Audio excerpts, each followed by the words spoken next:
All right, thanks you guys for coming tonight. This is my workshop, functional programming, theory to implementation. Again, I tried to do this last week, but we had some technical difficulties as far as that went, like a lot of noise. So I just didn't do it this week. It's a more touched up version, so hopefully you guys enjoy. So without further ado, let's get into it. So okay, so this is just a quick outline. Don't pay attention to this. This is pretty much just for documentation purposes, but this is all the stuff we're going to be going through tonight. So let's start out with the big question. What is functional programming, right? So it's really received a lot of attention in the programming world, I guess I would say, in the last couple of years, with a lot of languages like C++, Java, JavaScript, Python, and all these other ones implementing functional programming functionalities. And there are some languages that are just totally functional, right? But really, what is it? It's defined really when you get down to it as the paradigm where programs are constructed by applying and composing functions.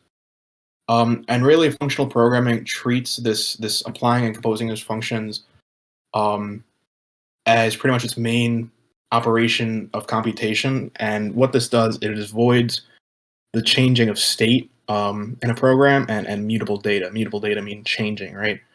So I think in order to understand this definition of applying and composing functions, we should understand a little bit more about programming paradigms and pretty much how this is different than what we're used to as far as, object-oriented programming or procedural programming or anything like that. So let's dive into programming paradigms a little bit. So what programming paradigms are is they're a way, like a style and a way to classify programming languages based on their features and their syntax. So there are two main types of programming paradigms. One is imperative and the other one is declarative. Also, if you have any questions, feel free to just interrupt me or say it in the chat. I'm looking on my other screen. So let's take a dive into those two paradigms that I just brought up, imperative and declarative. So imperative programming is a paradigm where the programmer explicitly tells the program how to solve a problem. This is the paradigm that we're really used to.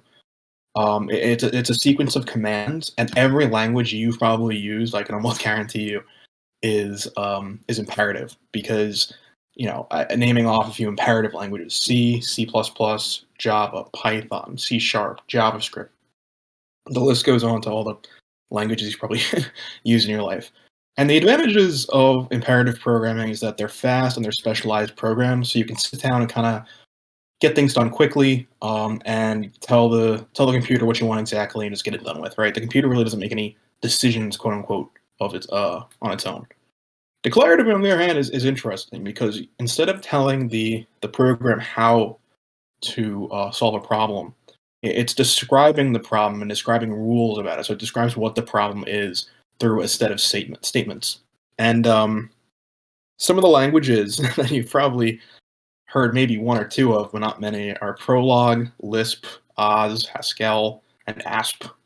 I don't even know what Asp is, but these are declarative languages, and what they are they're more general, they're more readable, and they are arguably more correct in the sense that if you're running in a declarative language, you kind of have more certainty about your programs and the correctness of your programs rather than just saying, oh, well, if it works, it works. Like we say that a lot in programming, right? And in declarative, it's kind of like, well, I gave it the rules, so yeah, I can probably prove it's correct. It's interesting in that way.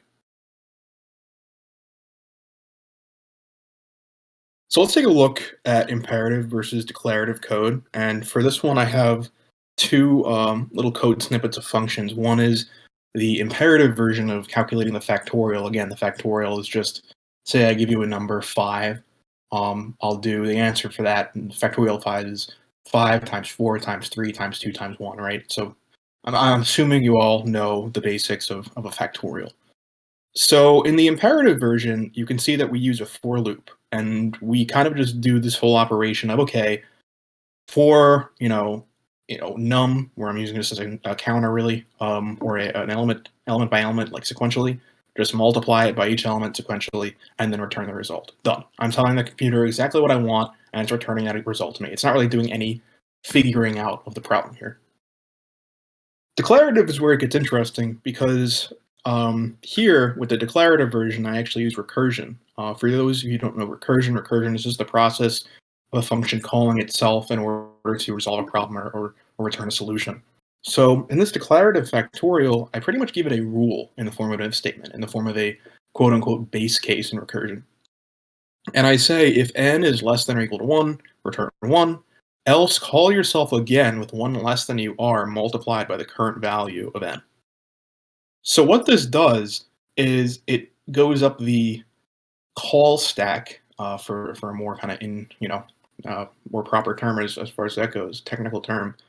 And it for 5 examples, it says, okay, well, I can do 5 times whatever the factorial of 4 is, and then for 4, I can do 4 times what the factorial of 3 is, and then blah blah blah.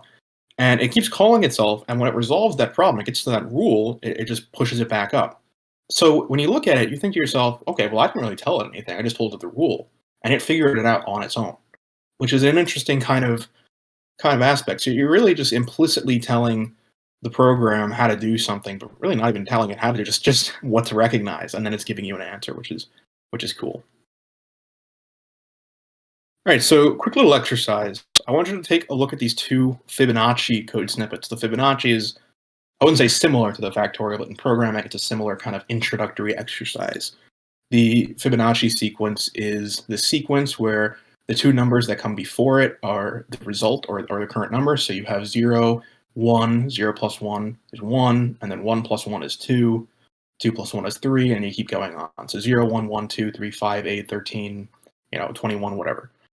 So quick exercise. Which one can you tell? And I want someone to answer in the audience here. Which one is the imperative and which one is the declarative? So just feel free to unmute yourself if you want to answer that, or type in the chat. I don't really care either way.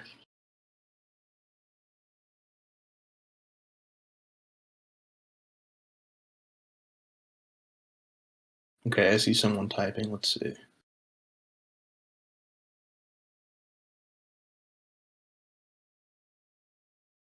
Imperative? No, imperative's not the recursive algorithm. Imperative's gonna be the iterative one.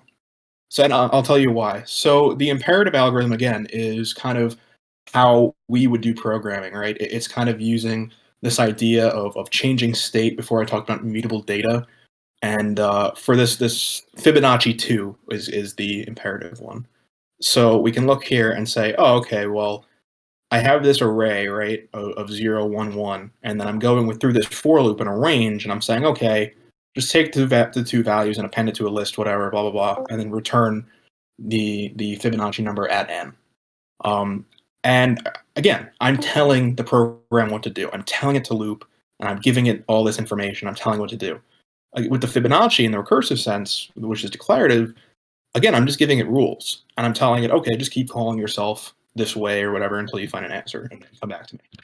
So that's how you can kind of differentiate between, on a basic level, declarative versus imperative. So again, the one on the left, the Fibonacci 1 is the declarative, and then Fibonacci 2 is going to be the imperative because each is recursive and iterative respectively. Again, this is just kind of explaining it. And again, to actually make a note, you can use recursion and not be declarative in a sense. It's more or less kind of like a declarative aspect rather than like I use recursion a decent amount, and I wouldn't say I'm writing declarative code. I'm writing more imperative code. But the whole idea is that I'm using these little, aspects of, I guess, declarative programming paradigms in my code, which I'm guessing a lot of us probably do.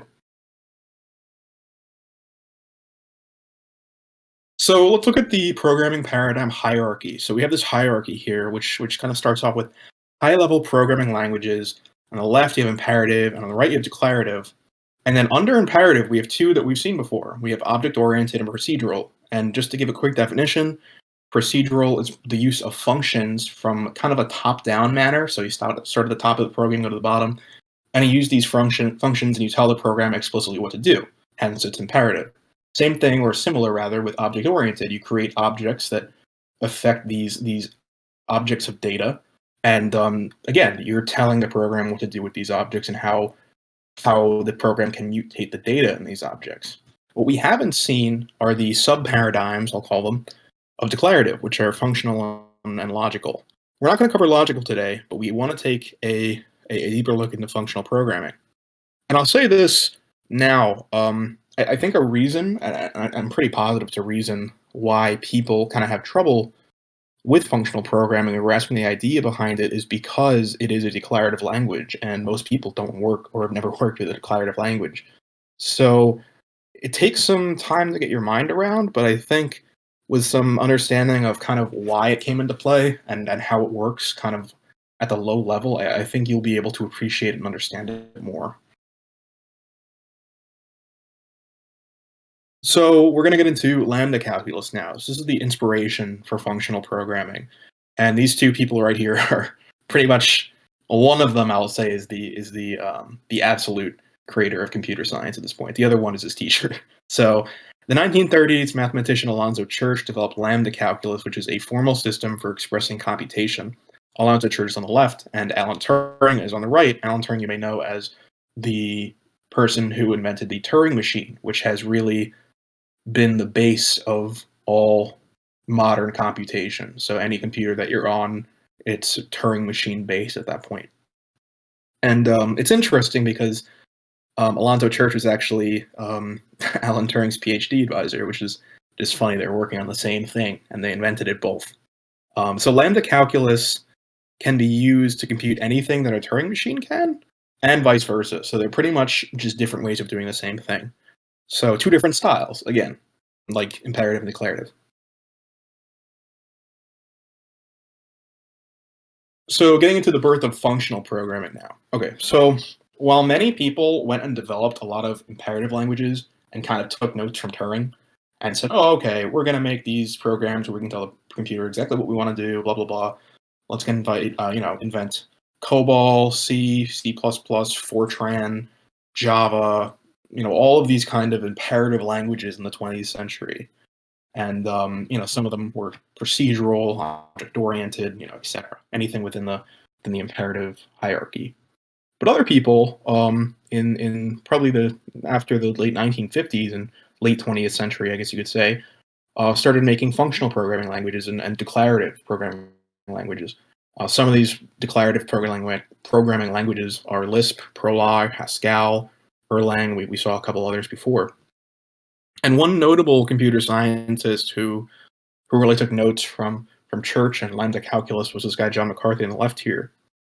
He's a pretty famous guy. If you want to search him up, he actually invented the term artificial intelligence. He has a bunch of accolades on his resume. He's a really achieved guy, and he invented Lisp actually in the 1950s. So a lot of people consider Lisp as really just the birth of functional programming, and it's pretty important because it's just a new way to write programs that people just didn't really think of before.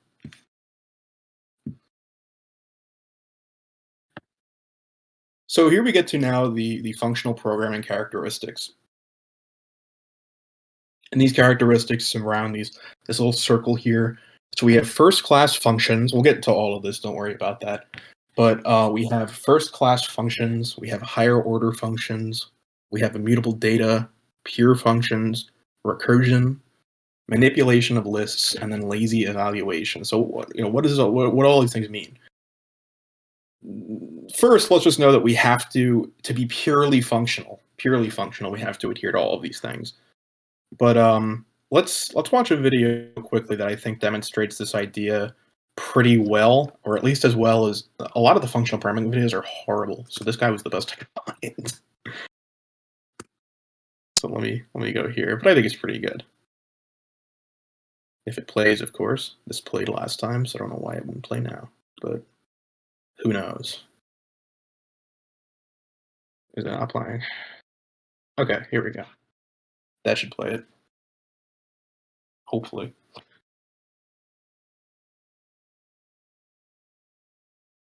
or not. Really? Okay. I guess I'll have to go on YouTube and search this up. Um, functional programming video. It should come up decently soon. This one was like the best one I could find that was in a time frame, unless it's just not here.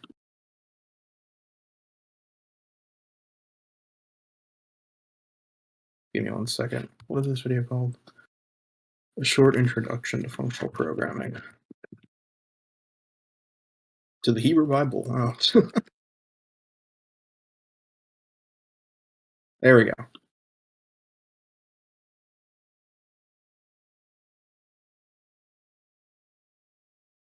Hello there, welcome to the video on Introduction to Functional Programming. In here we make sure that we write computer function exactly similar to mathematical functions. For example, let's look at the mathematical function fx equal to x plus 1 over here. In here, for any given value of x, the output of x plus 1 will always be constant. For example, if we pass x as 2, 2 plus 1 will always be 3. If we pass x as 5, 5 plus 1 will always be 6. So in functional programming, the programs written in programming language behave exactly similar to mathematical functions.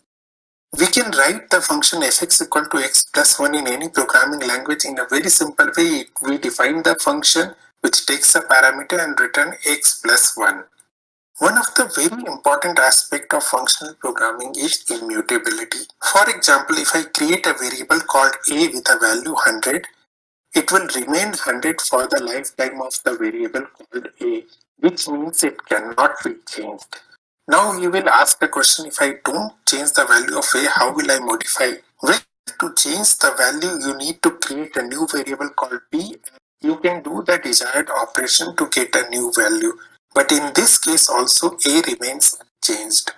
The biggest advantage of functional programming comes from the fact that these programs can easily work on multi-core and multi-threaded environment. In functional programming, functions are considered as first-class citizens, which means that a function can be passed on to and returned from a function, just like variables. For example, consider this function fn. I will create another function and take this function fn as an argument, just like variables. No special action needs to be done to pass a function onto a function. Similarly, we can create a function which returns a function. In this case also, we will not do any special syntax or special arrangement to return a function from inside a function.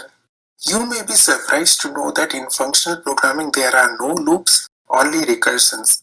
Because loops require mutable variables, which is against the basic construct of functional programming. For example, you can see in this particular code that you cannot come out of loop unless and until you change the variable called a. And in functional programming, this is not done, not acceptable. That's why you cannot have loops in functional programming.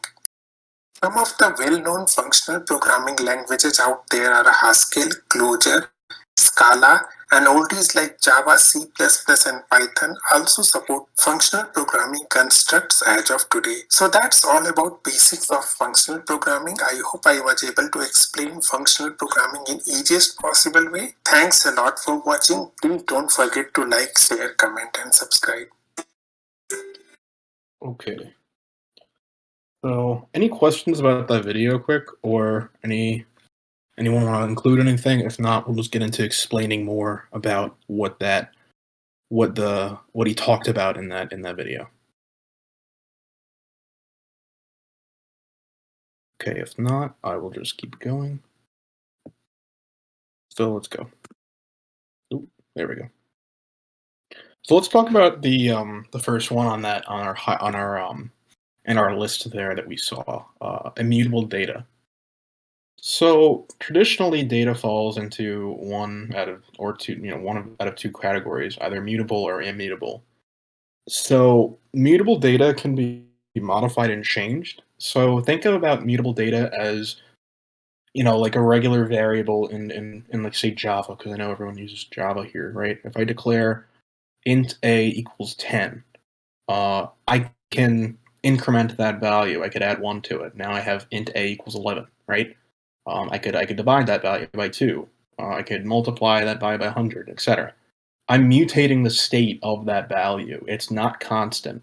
So when I run a program, if you ask me, okay, what's the value of a at any given point? I don't know. I can't tell you in an imperative programming sense, right? Like in a regular kind of programming sense, as far as procedural or object oriented, I can't tell you that because I don't know. It may have changed. Who knows? Declarative, on the other hand, and functional specifically, treats data as immutable. So you can think of this as using the final keyword in Java, right? So instead of if I didn't have int a equals 10 and I had final int a equals 10, if I changed it or I tried to change it, it would tell me I can't, right? Except in functional programming, it's not going to tell you that. You just can't. So pretty much all data is like that in functional programming. You can't change anything. So once int a equals 10, it's going to stay 10.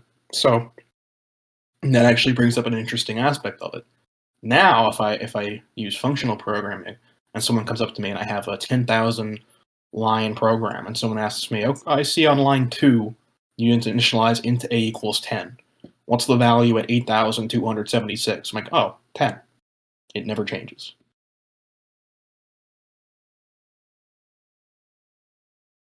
So now, after talking about one of those benefits, let's talk about kind of the rest of the benefits. So improved readability. Code is simpler to understand and reason about due to constant variable states, kind of what I was just explaining.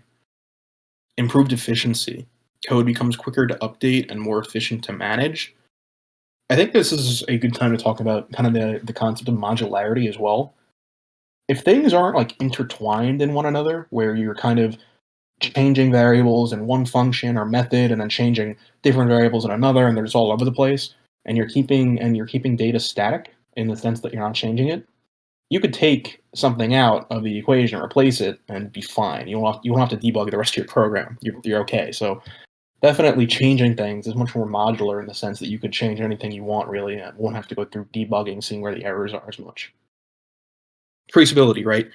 Easily trace how and where your data is changing in the code. Because if I see, you know, if I need to increment, I'll use in quotes, increment a value or something, I know I'm not really incrementing that value because I can't. What I would do is I would get another value and I would set it to like the old variable plus 1 or something. So I can trace back and be like, okay, when did this change? Well, it couldn't have changed anywhere else. It had to have changed here. Improve safety. So once you verify the state of a mutable object, you are convinced that no one other than you, or without your knowing, that variable won't change. Better caching. So this is an interesting one because you can actually store your variables and your data much more efficiently when you don't have to keep getting your data for access and because you have to change it. So your runtime environment actually treats it very much like, oh, okay, well, this is kind of just regular storage. I really don't even have to technically have it in RAM. I'll just kind of keep it floating in storage, and once you're done with the program, I'll probably just take it back. Maybe it doesn't work exactly like that, but it's definitely more efficient. And then, again, easier testing and debugging. Your data doesn't change. Much easier to read your code and track down bugs. So now going from immutable data onto pure functions, and I think I would call pure functions kind of a side effect, which is funny, or it's kind of a consequence of immutable data. So what is a pure function? A pure function is a function whose output value follows solely from its input values without any observable side effects. Now, what does that mean? I think it's better to define side effects first. So side effects refers to the intended or unintended changes made to data in a program. So say maybe I run a method or a function or something, an object oriented, or maybe a function, a procedural or something, and maybe it affects, like, maybe it creates a file right in my directory. In functional programming, I can't have that because it's not changing anything else that doesn't have to do with that function call in that program. So furthermore, pure functions will run identically for given input values. So for example, if I had that int a equals 10 again, right? I could put that a in a million times to some function, and I'll keep getting the same output because a is not changing. That would be different for a function when I would be able to change a like 1,000 times. Obviously, if it depends on a, I'm not going to get the same output. Like if I have a function that multiplies an input number by itself, if I have a equals 10, I do the 10 times 10, it's going to be 100. Now say I increment, a by 10. 20 times 20, that's 400. Different. Functional programming can't happen. It's also nice to note that deviation from the principle of data immutability totally rules out the availability of pure functions, so you see how they depend on one another to actually function properly. And I put this pure leaf stuff here because I drink that in the library, and it's okay. So here's a pure function example. So I have this definition of a pure function up here, and then this impure function. And what I'm doing, and ignore the for loops here. I just use that for testing. Let's just look at the functions themselves. So I have this pure variable, and I'm putting it through this pure function. All it's doing is printing, right? But it is a pure function because no matter how many times I put pure variable in there, pure variable is not changing. So I'm always going to get the same input, same output. So let's look at the impure function now. I see I'm putting this impure variable in, and I'm printing it, and then each time I'm storing the variable +1 into my impure variable. I'm changing the data. And now that I've changed the data, that means I can no longer have these pure functions. So again, if you think about it, okay, impure variable equals 100. I put it in, prints 100. I store 101 into it. Now I get 101 printed out, 102, and then 103, and etc. So, data immutability, I get rid of that. I get rid of pure functions as well. So now we can talk about another class of characteristics in functional programming, which are first-class functions and higher-order functions. You might have heard him say first-class function in the video. And I think while this is a good name, I think it kind of confuses the actual idea because it's so easy to say. It's like kind of like a pun or something. But two of the main characteristics, really, of functional programming are the treatment of functions as these first-class functions, meaning they are treated as variables, just like any other data. And you can pass them into functions. You can return them from functions. You can store them in variables and throw them all over the place if you want to. The idea is they're not these different kind of constructs like in imperative programming, right? Like in Java, you can't do that. You can't store functions and variables, or at least not the Java I've used in the past.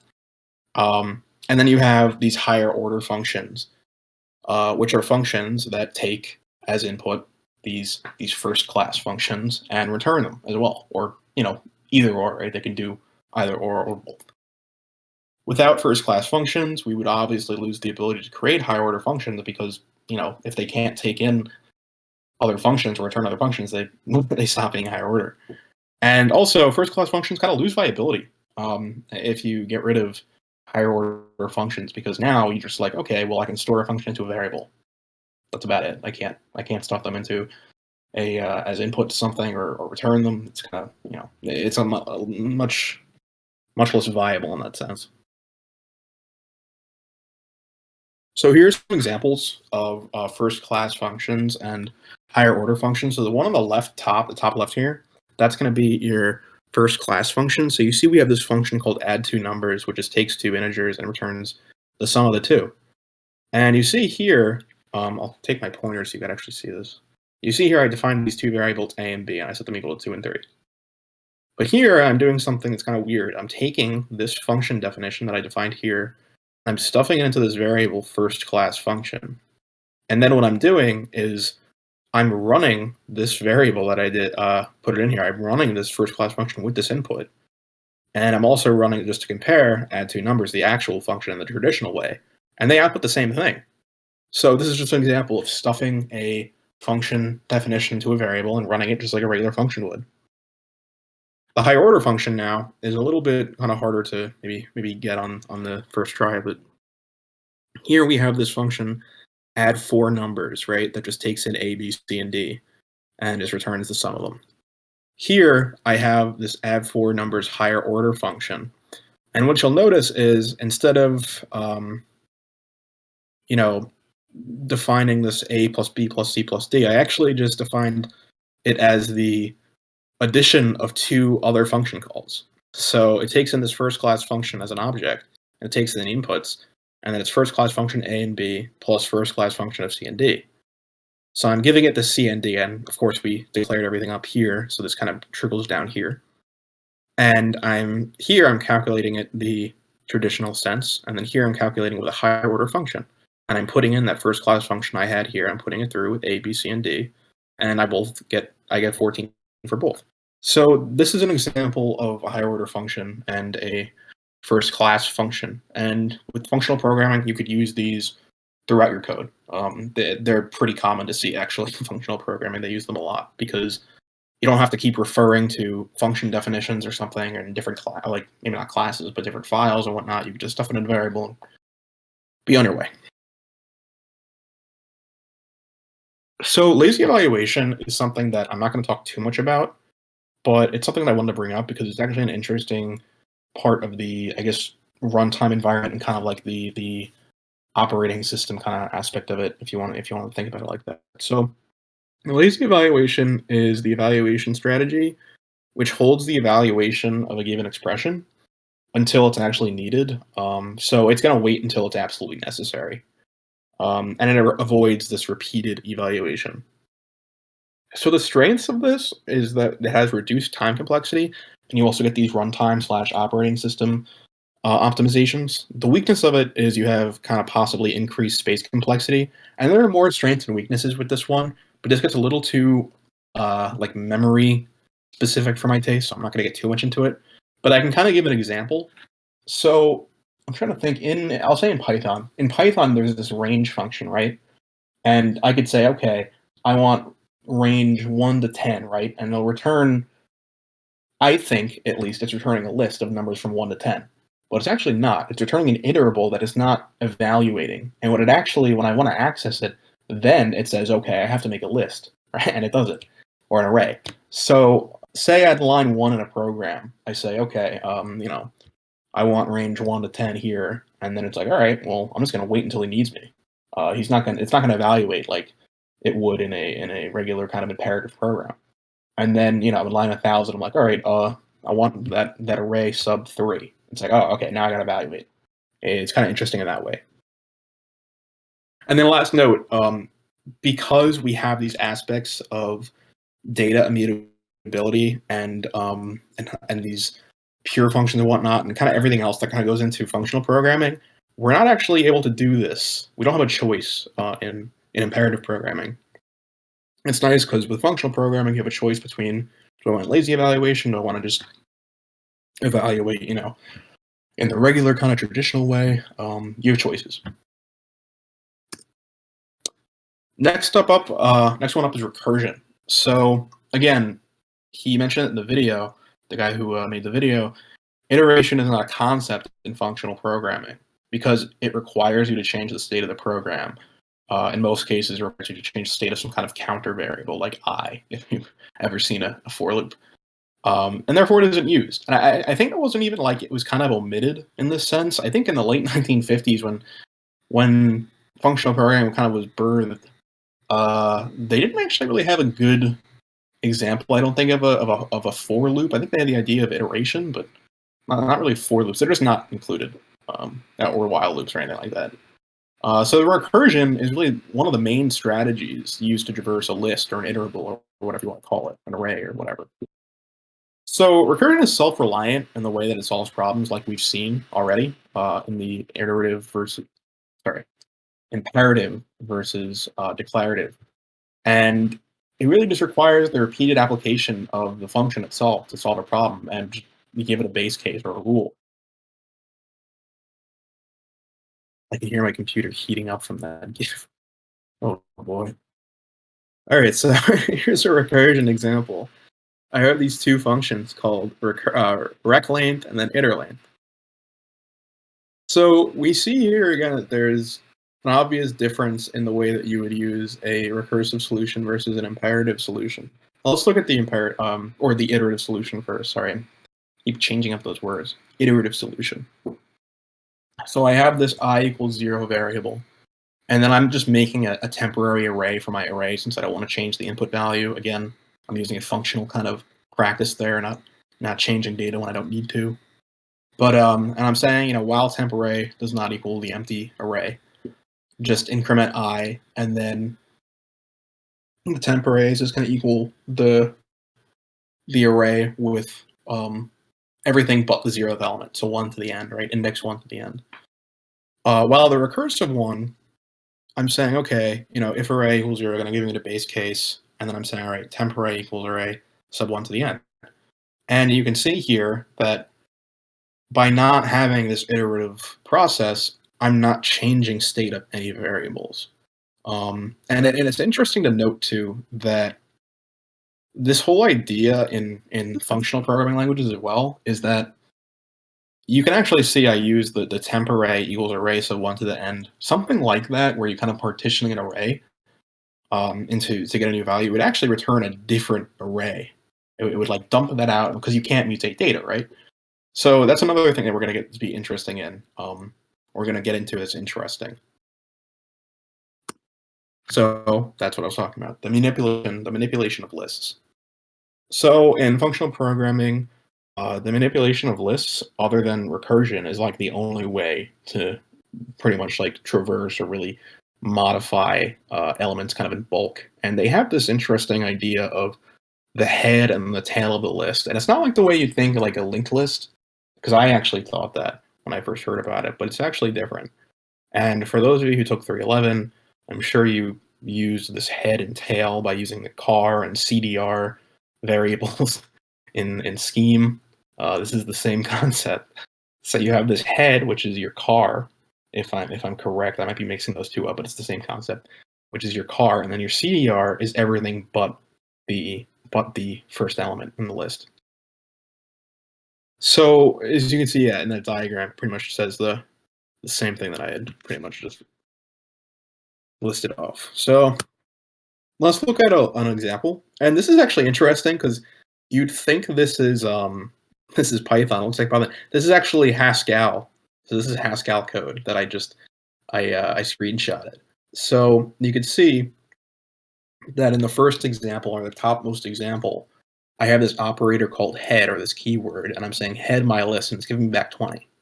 So it's giving me back the first element of my list, i.e. the head. And then in the second example, I'm saying tail my list, which is giving me back everything but the head. So I'm getting a new list without the first element. And this gets kind of interesting because in the bottom example, you can see that they're manipulating these terms, head and tail, to get other elements or like other partitions of the list. So you can see here that we have, and again, another big thing in functional programming, or at least the functional programming languages that I've seen, the purely functional ones, or nearly pure, they operate on this kind of like going out basis. So like they start kind of inwards. Like we would start with evaluating tail my list in the inside. So inner to outer, I guess I would say. So I do this tail my list, which would be, okay, 351,637. And then I do the tail of that, which would be 51,637. And then I get the head of that new list. So 51,637, what's the head of that? Oh, it's 51. So in a way, you can think about this as traversing lists, which is interesting because you wouldn't think about it like that. But that's why manipulation of lists is really important to functional programming. So we're going to change up pace a little bit here now, since we've talked about kind of all the big things that functional programming offers as far as its characteristics, and talk about some more implementation ideas, specifically, or going to more specifically into Python. But the stuff I'm going to talk about actually has implementations in a lot of languages like JavaScript. I think Java has some implementations, C#, all of your kind of big languages. So this isn't just Python based. So we're going to talk about anonymous functions. And what an anonymous function is a function that does not require a formal definition. So the most widely used anonymous functions are called Lambda functions, which are these functions based upon Lambda functions in Lambda Calculus, which come in this weird form. And I'm just going to list this off how it's described here because I'll probably screw it up if I don't. So a function in Lambda Calculus has the expression this lambda x dot n sub n, where this lambda of x is the head of the expression, m is the body of the expression, and n is the expression the function will apply. I know that sounds weird, but let's go through these examples. If I define this function lambda x dot x, if you look at it from a math perspective, this is actually just equal to f of x equals x, the identity function you'd call it in math. If I were to define lambda x dot y, this is just equal to a diagonal line in math, f of x equals y. This is these are just functions written in a different way you can even think about it. So we will use lambda functions later on to implement some very handy functions called map, filter, and reduce, which are used a lot, or even outside of functional programming, but they're really just a functional programming tool that's really, really helpful. So let's talk about lambda functions in Python a little bit. And I think after this, I'm going to try to go to some examples and show you guys how they work. So we have this structure here, which is f, which is our variable. That's going to store this anonymous function, this lambda function. I have this lambda keyword a, which is the argument, and same thing like the dot in lambda calculus, where we have lambda functions. We do this kind of colon here, and then we apply the function to it. So I think instead of talking about this, I think it's better to just kind of see this in action. So I'm going to go to Compiler Explorer, close this out, and we're going to see some stuff here. So I have this definition, or I keep saying definition, this function, lambda playground, and I'm running it down here, and we have some code snippets here. So let's look at that. Actually, let's go, and I'm going to uncomment this, or you know what? I'll leave it commented for now. And Compiler Explorer, if you guys don't know it, it's a really cool place where you could look at the innards of programming languages. You could see all the assembly stuff that goes on and all the process of it, so it's really cool. So we have this function here, this lambda function that I'm defining here, and I'm calling it double. And what I'm doing is this, I'm saying lambda x equals x plus x. I call it double is because it just, essentially multiplies it by 2, but it's just adding itself, right? So I have this double of 5, and we can see here that the output is 10. So if I change this to 100, I let it run, it'll get 200, something like that. So I could pretty much do this for anything. So let me do this. Let me make triple equals lambda x. Let me do x plus x plus x. I'm just doing it the long way because we added and we're going to stay to adding. And now I put in 5 again and I have this 15. So you see that I'm defining this actual function in this weird term. Like I'm just defining it on the fly. There's no function definition. I'm just stuffing it into this variable, and I could use it just like any function, which is really interesting. So let's go here now, and this is a function to add 2 numbers. So lambda functions can take multiple arguments as well, which is interesting. So I'm not limited, or 2 or more, honestly. It doesn't have to just take 1. So I'm taking in this lambda xy, and I'm making it x plus y, right? And here I have this number 3 plus 4, and I'm getting out 7. But what's interesting is I can actually do a lot more. Like, I could do, I don't know. Let me see, like 4, or out of letters. And if I put this in, let's do like 100 plus 100. I get 207, 3 plus 4 plus 100 plus 100. So I pretty much defined the function we had before, add 4 numbers, in this one line with this lambda function, which is pretty interesting. I gotta say, at least to me, which is just it's cool using that kind of functional programming paradigm at work. And then we have this lambda function to subtract 2 numbers, which is pretty interesting. Same thing. And I think what's more interesting though is down here. And it's funny. I actually put this into VS Code before, and it was running fine, and then suddenly it updated, and it started getting weird on me, and it gave me an error when there was no error because it worked on here. So something's wrong with VS Code, so they're going to get their act together. But what's interesting is we can actually implement that whole idea of the head and the, let me see. Okay, there is something, okay, then I guess that's wrong, I guess. This worked before. What is wrong here? Oh, wait, is it because... Now it's leaving me an error. Then what's the problem? I just ran this. Okay, now it works. Oh, I guess I'm defining it somewhere wrong? That is weird. I think I made a mistake here. That's why, right? Let me see. Okay, well, that's actually a better thing than I thought. So there's just something wrong with that. Oh, I actually uncommented this. So what I was trying to display, sorry for that interruption, but we can actually use that whole idea of get the head of a list and get the tail of a list in Python, right? Not just Haskell or Prolog or anything. We can use that here. So you can see here, I define this Lambda function called getHead, and I put this x. I said lambda x equals x sub 0, which just means the first element of the list, and I put that through, and I get this 1 back, right? 1 is the first element of the list. Same thing with this getTail function. I have this here. I'm saying lambda x equals x sub 1 to the end. I'm getting the tail that we defined it before, everything but the first element of the list. And what's interesting is that these are new lists. These aren't our original lists. These are brand new. Even if I think we tried to change it, I think in Python it would allow you to change it because it's imperative by nature. But in something like a functional programming language, it wouldn't let you. Now let me see what was wrong with this one because I'll redo it again because I like this. Let me see. Oh, well, that's obviously wrong. But I like this one, so let me try to do this. The whole idea was we can use these functions getHead and getTail to get any element from our list. So let's try print, and I want to get the tail of my list, which shouldn't be that bad, right? Or is it still giving me problems? Oh, did I not define it? Oh, yeah, I didn't define it yet. Yikes, oopsie.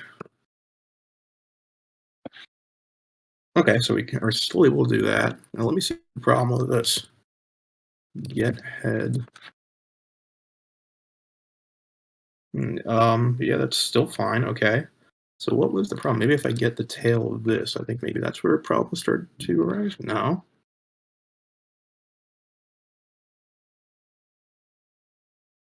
Okay, I definitely just had a syntax error and I wasn't seeing it. So yeah, the point is you're pretty much able to get any, you're pretty much able to partition lists like this using this idea of list manipulations with Lambda functions, which is pretty cool, at least in my opinion. So let's go back to the slide now, and then in a little bit, or we're going to talk briefly about these functions I alluded to earlier, map, filter, and reduce, and then I'll let you guys do a little bit of a fun challenge with these functions. 3 powerful functions: map, filter, and reduce. And you can see here, some horrible person made this emoji kind of thing, and it actually shows it off pretty well, so I used it, but they're horrible. But anyway, map, filter, and reduce are 3 extremely useful functions derived from functional programming. In functional languages, they rely on the manipulation of lists, like we've seen, to function. Let's take a look. And if we want to look at this GIF a little more, not GIF, this picture a little more, we can see it says map, the cow and the potato and the chicken and corn to cook, and it's cooking all those elements, and it's showing it to you. Filter, is vegetarian, and it's giving you just the fries and the popcorn, not the meat. And the reduce, eat, and has that horrid image. Okay, so map. So the map function iterates through all items in a given iterable/list and executes the function we pass as an argument on each of them. So the syntax of map, in Python at the very least, is map, you give the function, like you give a first class function, and you give your iterables. And here I have an example that I just ran in the Python terminal. You could just, in the REPL, I guess they call it with the command line, you could just, start a Python and have a fun time. So I defined this array, and I said, array 1, 2, 3, 4, 5. And I used this map function, this built-in map function that's built into Python. And I say map, and I give the function lambda x times x, which was, again, in terms of math, it's just f of x equals x squared. And in terms of regular functions, it's just, return x times x, nothing too fancy there. And I'm applying it to the array. And you can see I'm getting the squared numbers. I'm getting a new list with the squared elements, which is pretty cool. The next one is filter, and filter forms a new list based on some conditional argument. So it pretty much evaluates a true and false like regular Boolean expressions do. And the syntax of filter is the same as map. It's just taking in a function and then giving the iterables. So here I have the same list. I'm calling it my list now. I must have changed up the variable names, I guess. And I gave it the same list, and I'm saying, okay, I want a list where, everything is greater than 3. Every element's greater than 3. And I'm getting this new list, and it's giving out 4 and 5. I'm getting this new list, basically, that I've implemented with this anonymous Lambda function and the filter function, and just got this brand new list abiding by that condition. So every time, you could think of it as every time it, what's the word? Computed true, it kept the item, and every time I didn't, it just threw it away. So that's for filter, and then now reduce, which is probably the hardest of the three of them, and I'll talk about why. But it's really interesting. I think this might be my favorite of the three.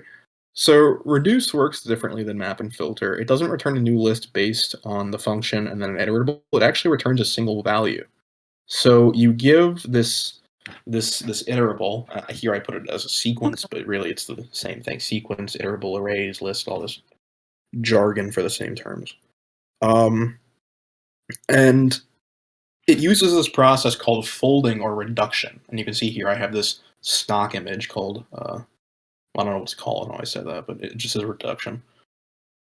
And you can see here that we have an example just like the other two, but a little bit different. And also, this angers me really to no end, is they used to have, I think in Python 2, reduce was built in, but now you have to import it, which is really just like map and filter are built in.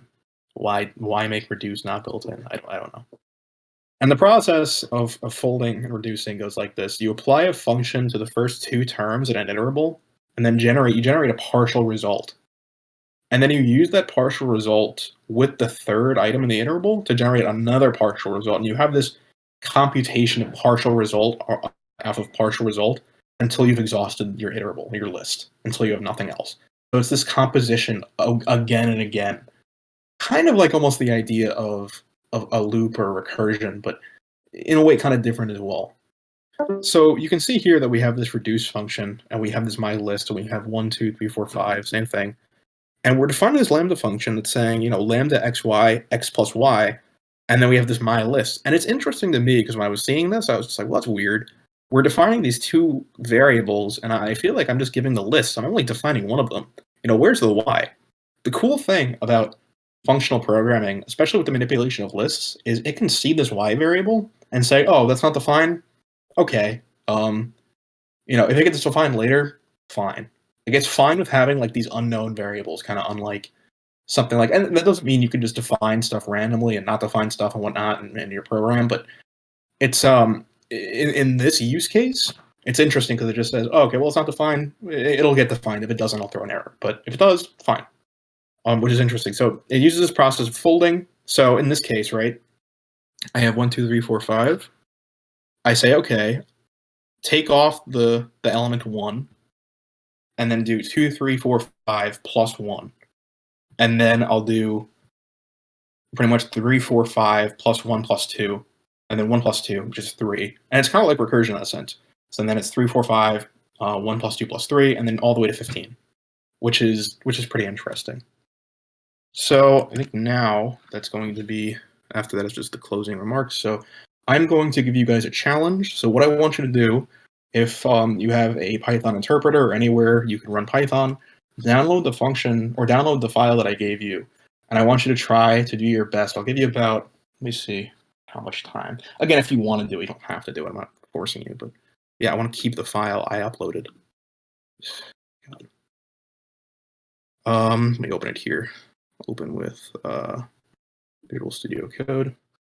And we could just wait. I'll give you about, I guess, what's a good time? Let me go back to the PowerPoint. I'll give you about, say, 15 minutes. So how about at 9:10 we'll come back. If you have questions, I'll be here. You could ask me. You know what? Let's make it 10 minutes. It'd probably be too long for 15. So let's come back at 9:05. In the meantime, if anyone just wants to ask me questions or anything, I'm free to answer questions.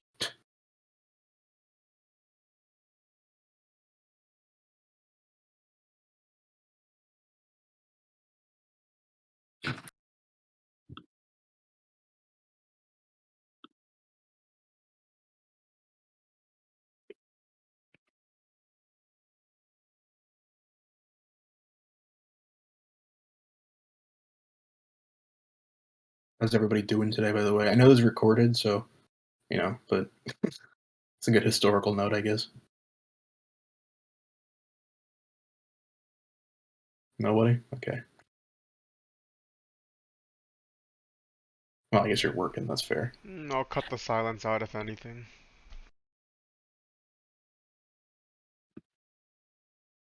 Yeah, you might want to just skip this part, and then we could probably just jump like, okay, you guys have 10 minutes if you wanted to, and then I'll go over the solutions.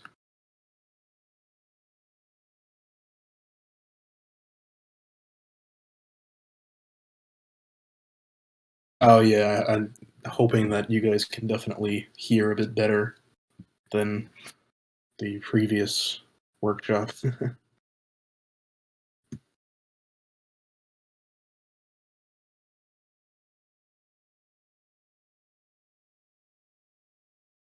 Any questions generally for people who are or not doing it? Any questions about what we went over so far? Because I know this is kind of a lot, but I think the idea is just to teach you about that this stuff exists, rather than get you to like know it off the bat.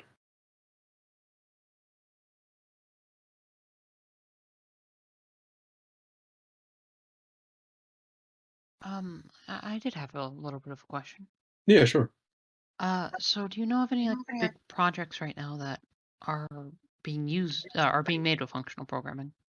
So, okay, this is an interesting thing. I guess this is more of the pragmatic part of functional programming. So, it's usually been pretty academic as far as I've heard, but it's gotten really a lot of traction in the last couple of decades because people, or maybe probably like 2 decades, because people who don't like object oriented are like, well, functional programming exists, and all it needs is a bit more computing power and everything like that, and storage to actually do pretty well. And we have that now.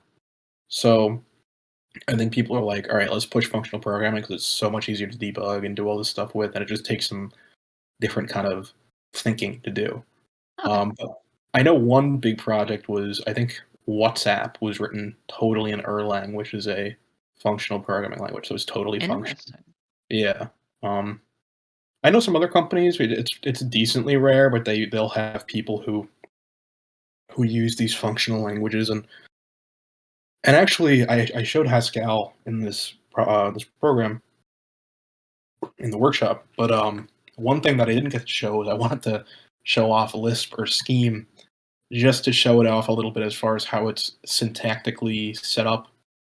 But I guess I just didn't get to do that. I forgot about it. But one thing that I don't like about the functional programming languages, or maybe I would like it if I used it a lot, I don't know, but it's that they use postfix notation, I'm pretty sure, or it's prefix, or it's one of the two for like everything that they do. And and I don't really see what's get head and get tail again. Okay, so what get head is that it returns the first element of the list. So it just returns the first element, and then get tail returns everything. It returns a list with everything but the first element in the list. So it returns everything else. So in that example of my list, if we had 1, 2, 3, 4, 5, and I said get head, I would get one. My list, or get tail would be 2, 3, 4, 5, a new list with those elements. But yeah, so I guess what I was saying again. Yeah, I don't know why they influence all those design choices as far as the syntax. I think that would be much less of a roadblock if they just had it be I don't know, like the regular infix notation, I guess you call it. Is interesting though.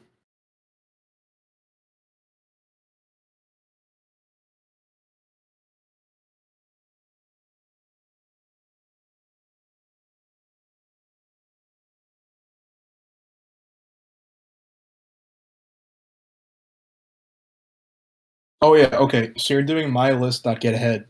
It's because when you do mylist.getAhead, you're using it. You're thinking of the dot operator.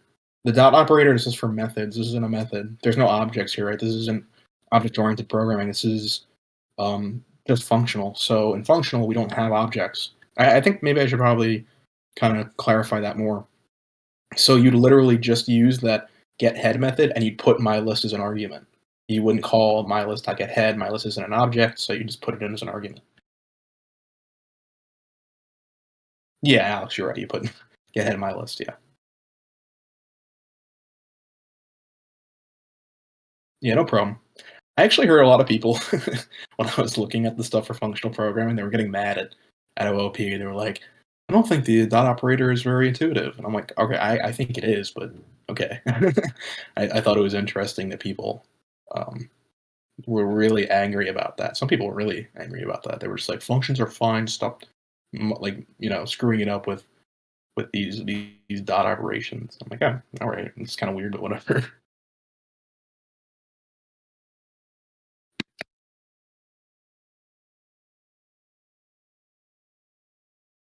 Yeah, so if you can't get anything in this challenge, don't worry. We'll be going over it after. So right after 9:05 comes.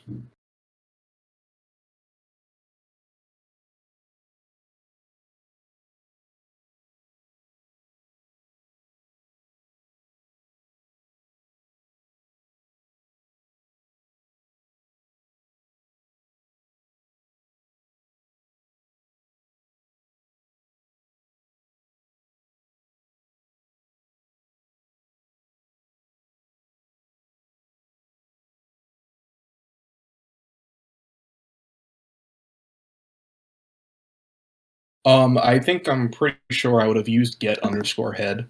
I don't really use like kind of one word functions there. I'm big snake case guy as far as when I use Python. That snake case being the underscores and everything. So it would be get underscore head there. That was from a question from the chat.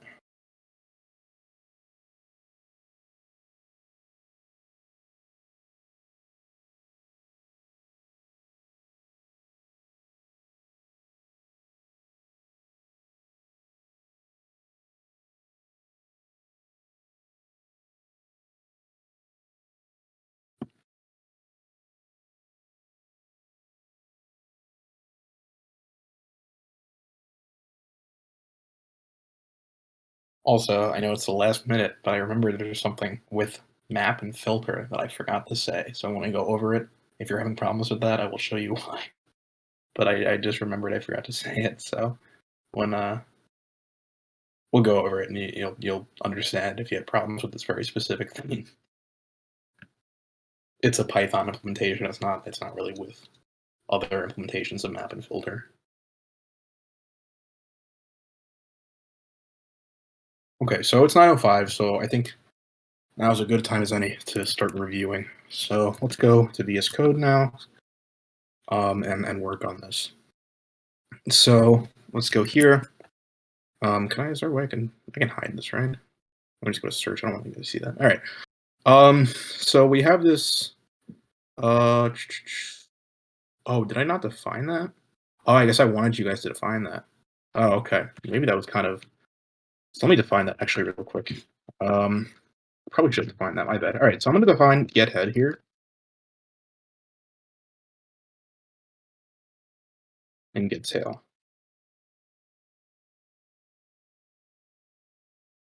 Okay. So now I define those two functions with Lambda functions, right? So now let's get to the first challenge.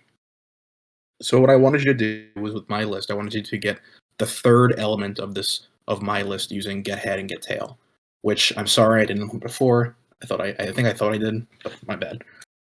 Those are the implementations, and you can just kind of catch up now. So let's do third element equals.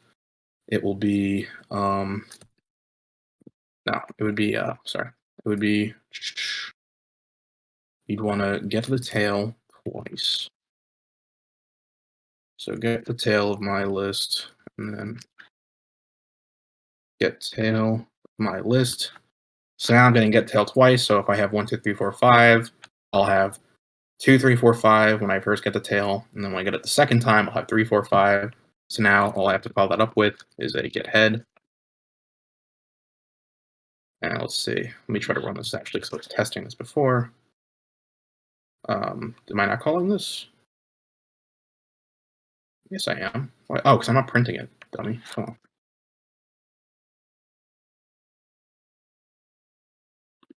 Yep, and it's 3. So we got the third element of the list. Any questions on that solution, or any kind of like confusion or anything like that? Or if not, we can keep going. If not, okay. Also, the get head, get tail. Any confusion with lambda functions? I know they're kind of a somewhat hard topic to kind of pick up right away. So if you have any questions, again, you can just ask me. Yeah, sorry about that. You know what it was? I think I had to move some stuff around, and I probably just forgot to implement them, and then I was like, oh well, yeah, I should have implemented them. So in any case, we can just watch now. And oh, okay. So the x plus one to the x one to the n. That's just kind of Python's splice. I would call it a splice operator or operation. So it's pretty much just a way to partition arrays. So if I have an array of 1, 2, 3, 4, 5, I could say, okay, I want maybe it's called my list. I'll say my list, and then that operation 1 to the end. And instead of 1, 2, 3, 4, 5, I'll have 2, 3, 4, 5. So I'm literally just I want the whole list except the first element in that sense. Okay, now I wanted to get the second to last element of the list. So I'll say, because I know we're working with my list, I'll say fourth element. And really, this is the same thing as this. So I'm going to do this outer get head first, and then get tail, and then in there, I'm going to do get tail.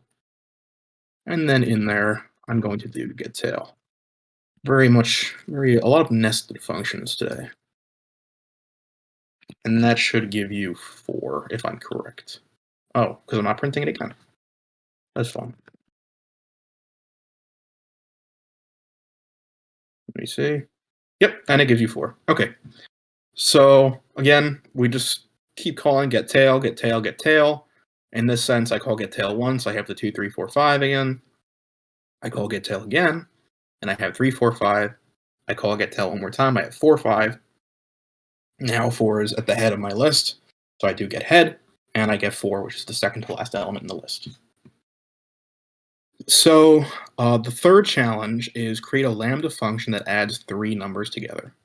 So let's do that. So this one's probably the hardest of the two, so I'll do add 3 numbers, and I will do, I'll define this as a function itself, because I didn't actually show that off.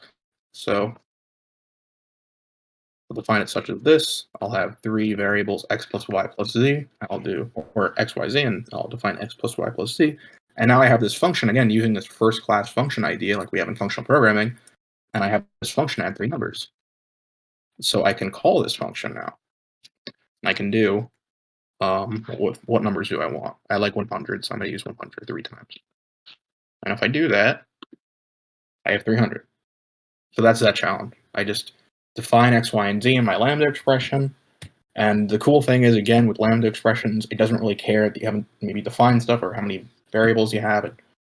So whatever. I don't like defining a regular function. It's just really quick and kind of really short because it's one line, so it just kind of feels weird maybe, but it works. So okay, now on to map, filter, and reduce.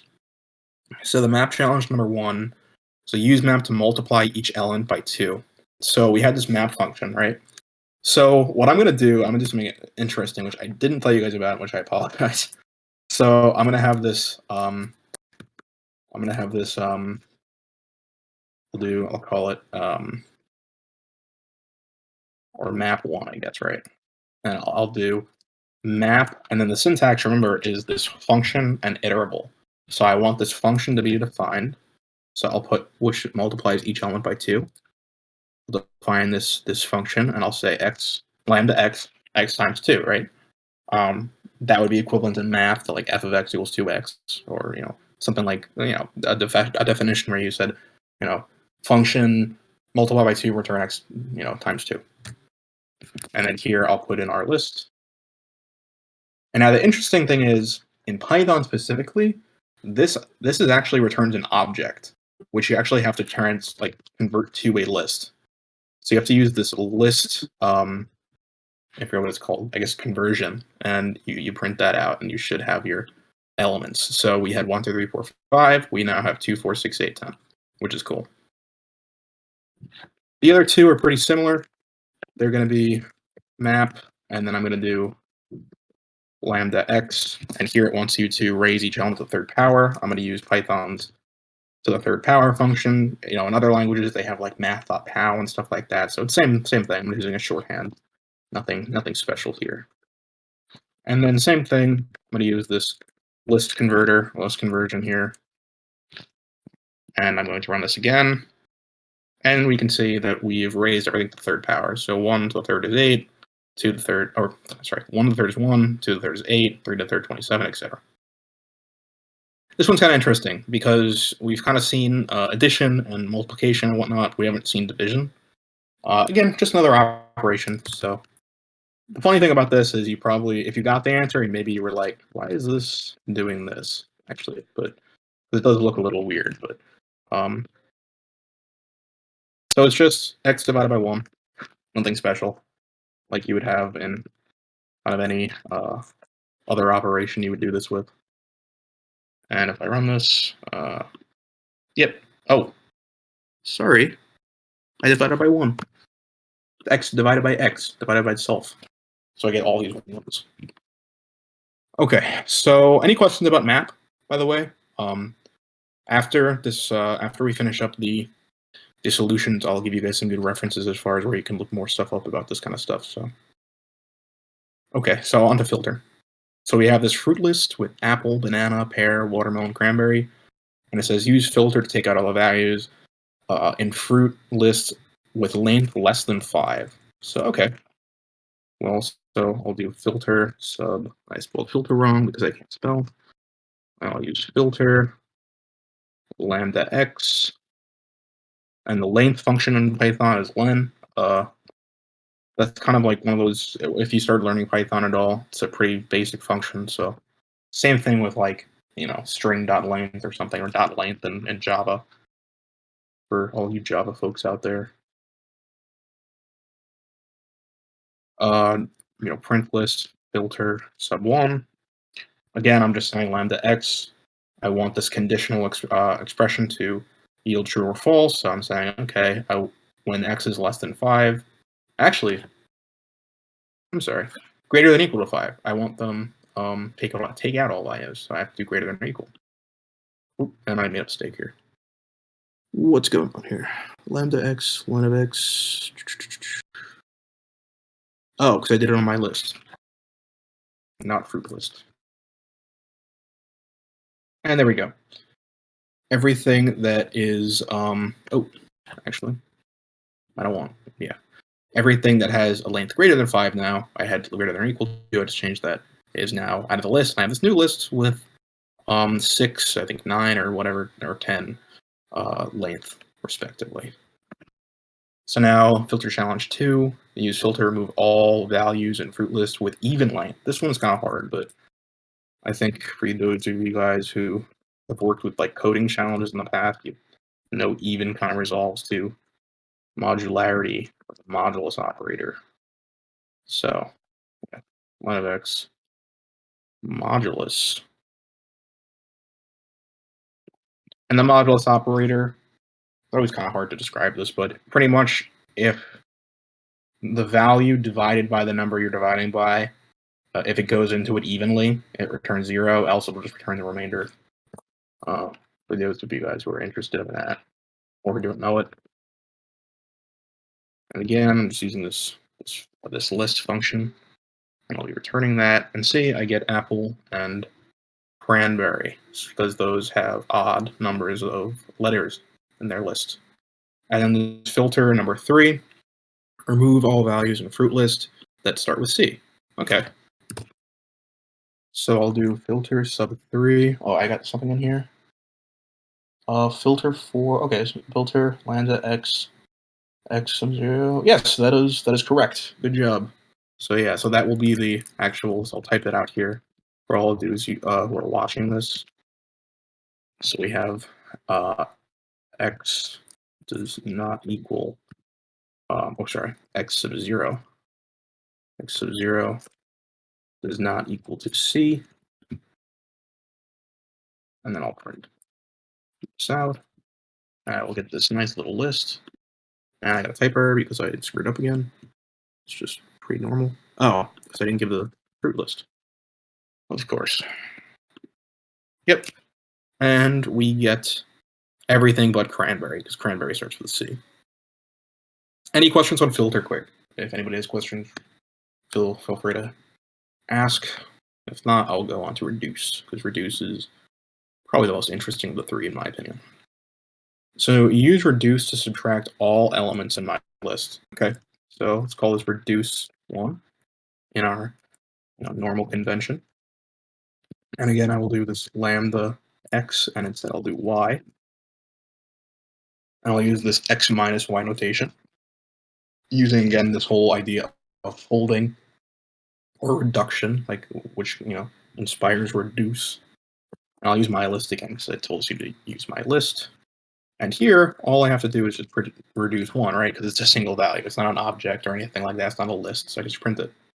And here I'll get negative 13, and that checks out. 1 minus 2, negative 1, negative 1 minus 3, negative 4, negative 4 minus 4, negative 8 minus 5, negative 13. Yep. Okay, so let's go to reduce 2, or the second challenge.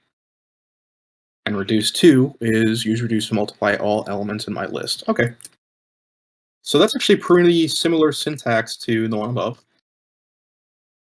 Just instead of subtraction, I have this multiplication here. I can just do print reduce 2. And see, I should just use this operation of folding again to get into one element. And I should have 120, I believe. Yes, I do. Great. And finally, the third one, which is kind of challenging. If you got this one, I'd be really surprised, honestly. Or not surprised, but I'd be really happy. This is actually pretty hard. Let me think about this one again. So use reduce to add all the elements squared in the list. Okay. So it's this function again, same syntax, but with a little twist. So I have this lambda xy, and then I have this x plus y to the second power. And it's y to the second power because in this folding operation, x here represents the rest of our list, and y represents the one element that we took off. So if you think about it with my list, it's the list 2, 3, 4, 5, and 1. And then it's 3, 4, 5, 1 plus 2. Then it's 4, 5, 1 plus 2 plus 3, and etc. And we'll see that after this.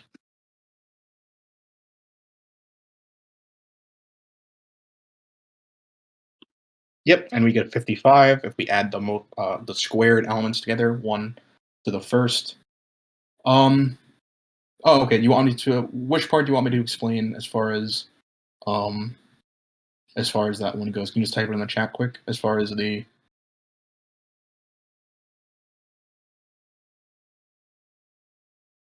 oh, okay. So this is interesting. I actually probably write this out in comments now that this is the last one. So say we have this 1, 2, 3, 4, 5. Maybe I'll make this a comment, the whole thing, so I can just write here. Okay.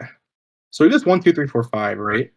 And this operation pretty much is doing, okay, so it's doing this folding operation. So it'll take the first element off, because it'll go element by element, and it'll have pretty much this idea. And it's kind of like recursion in this sense. This is how you can visualize it. So we're going from 1, 2, 3, 4, 5, and this part here is taking x is the rest of our list, and then y is our element we just took off, and we're squaring it.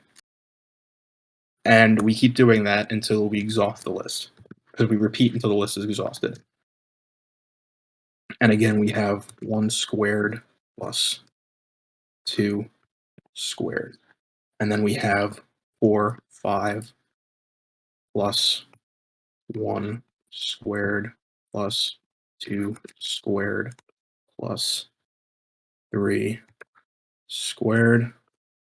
And then I'm going to start copying these for ease of use because I don't want to write that over again. Take out.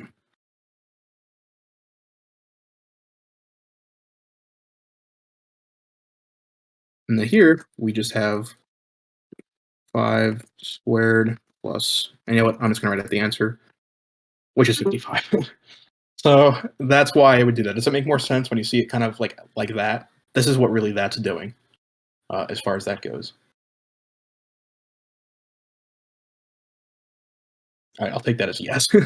Okay, so thanks for bearing with that, going through the solutions, and here's the kind of final repertoire of this. Yeah, no problem. It's all good. So closing remarks and resources. At the end of the day, functional programming is simply one of the many styles of programming that you can utilize. One thing I just really hope that you take away from this is that there are other things that exist. OOP is not the be-all, end-all of programming. Neither is procedural. And again, procedural is just like the basic thing you'd use. Other than OOP, it's just writing functions, using stuff. But yeah, I guess the point is there are different styles, and you could pick and choose different styles. You could abide by one style religiously, whatever you want. But they're out there, so give them a look. And yeah, all right. Thanks for staying for this presentation. I hope you guys all learned something. That'd be nice. And I'll post this slide in the presentation channel after, so we can all. And I'll stand by to kind of talk about stuff even so. So thank you.